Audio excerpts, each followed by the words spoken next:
बिस्मिल्लाहिर्रहमानिर्रहीम। Practical takes course के एक और लेक्चर के साथ अब्दुल इस्लाम हाज़िर खिदमत है। आज हम प्रोविडेंट फंड और ग्रेच्युटी फंड, ये दो तरह के जो फंड्स होते हैं, इनके ऊपर बात करेंगे। इनके टैक्स ट्रीटमेंट के बारे में बात करेंगे। सैलरी के अंदर इसको किस तरीके से हम ट्रीट करेंगे। तो आइए स्टार्ट करते हैं आज की वीडियो।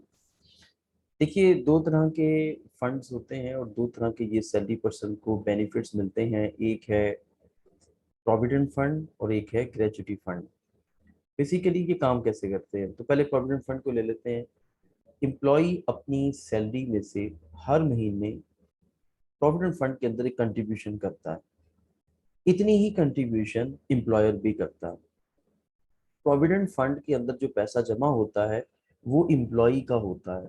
एम्प्लॉयर कंट्रीब्यूट तो जरूर करता है, लेकिन उसमें से जो फंड के अंदर जो पैसे हैं वो सिर्फ एम्प्लॉय ही निकाल सकता है।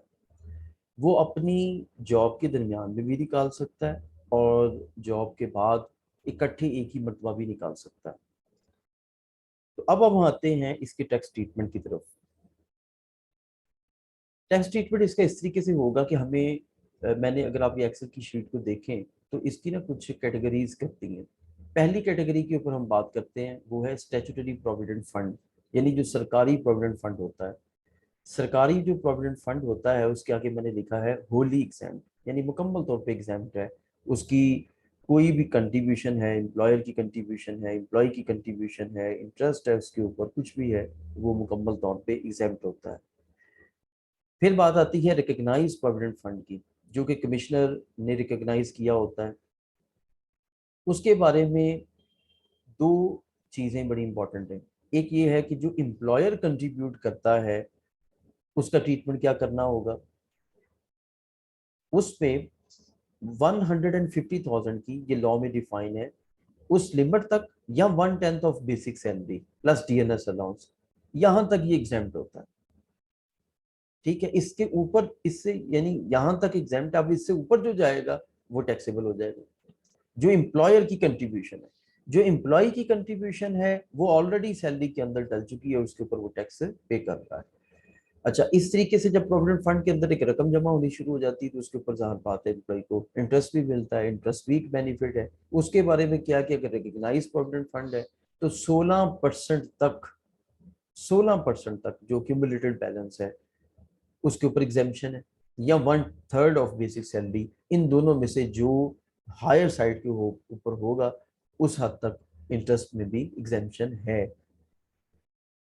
देन फिर हमारे पास आता है कि रिकग्नाइज प्रोविडेंट फंड में जब एम्प्लॉय को पूरे का पूरा जो बैलेंस है वो उसकी जो रिटायरमेंट है उस वक्त उसको प्रोविडेंट फंड दिया जाता है, सारे का सारा उसको रिलीज कर दिया जाता है, या वो किसी भी टाइम अपनी ड्यूरिंग दी जॉब, यानी जॉब उसकी हो रही है, चल रही है, उसके दरमियान वो कुछ बैलेंस निकलवा लेता है प्रोविडेंट फंड से, तो रिकग्नाइज प्रोविडेंट फंड के अंदर वो फिर एग्जाम्प्ट होगा, क्योंकि वो ऑलरेडी उसके ऊपर टैक्स का ट्रीटमेंट हो चुका है, जो भी मैंने आपको बताया है। इसके बाद आखिरी जो फंड आता है वो है unrecognised provident fund. Unrecognised provident fund के बारे में लिखा है होली टैक्सेबल। तो अब हम बात कर लेते हैं ग्रेच्युटी के ऊपर। ग्रेच्युटी फंड में क्या होगा। ग्रेच्युटी फंड के बारे में जो, जब ये तरतीब से सारी चीजें आ रही हैं, सबसे पहले हम देख लेते हैं वो ग्रेच्युटी स्कीम जो कि बोर्ड की तरफ से अप्रूव्ड होती है। उसके बारे में वो क्या कह रहे हैं कि clause 13 part 1 of second schedule, first gratuity जो आपको रिसीव होती है अप टू 300,000 वो एग्जेम्प्ट है। दूसरी चीज क्या है कि ग्रेच्युटी स्कीम जो कि अप्रूव्ड होती है बाय द कमिश्नर वो होली एग्जेम्प्ट है। एक है बोर्ड की जानिब से, यानी फेडरल बोर्ड ऑफ रेवेन्यू, उसकी जानिब से जो अप्रूव होगी ना, उसकी 3 लाख तक एग्जाम्प्ट है। लेकिन जो कमिश्नर साहब अप्रूव करते हैं वो होली एग्जाम्प्ट होगी। अनअप्रूव्ड ग्रेजुएटी फंड, इसके बारे में फिर एक लिमिट क्राइटेरिया आ रहा है कि 75,000 या 50% ऑफ द अमाउंट रिसीवेबल, इन दोनों में से जो लॉयर होगा वो एग्जाम्प्ट होगा, और उसके ऊपर जो भी ग्रेजुएटी आपको रिसीव हुई है अनअप्रूव्ड ग्रेजुएटी फंड से वो टैक्सेबल हो जाएगी। अब अमाउंट चूंकि बहुत थोड़ी है 75,000, इसका मतलब है कि अगर आप अनअप्रूव्ड ग्रेजुएटी फंड से पैसे ले रहे हैं बीइंग एम्प्लॉय तो आपको टैक्स लग जाएगा। लिहाजा आप अपनी कंपनी को कहें कि इसको रजिस्टर करवाएं, इसको अप्रूव करवाएं फंड। गवर्नमेंट के एम्प्लॉयज जो हैं उनको अगर कोई भी ग्रेचुटी रिसीव होती है, जैसे ऊपर प्रोविडेंट फंड में भी हमने लिखा है कि स्टैट्यूटरी प्रोविडेंट फंड तो होली एग्जाम्प्ट है, तो इसी तरीके से ये भी होली एग्जाम्प्ट होगा। ये मैंने अल्हम्दुलिल्लाह बड़ी एफर्ट करके इसको मैंने समराइज किया है। आप कमेंट सेक्शन में कमेंट्स करें इसके बारे में, आपको अगर कोई क्वेश्चन हो, और ये अगर एक्सेल की फाइल रिसीव करना चाहते हैं तो अपना ईमेल एड्रेस लिखें, मैं उसमें इंशाल्लाह ताला आपको भिजवा दूंगा।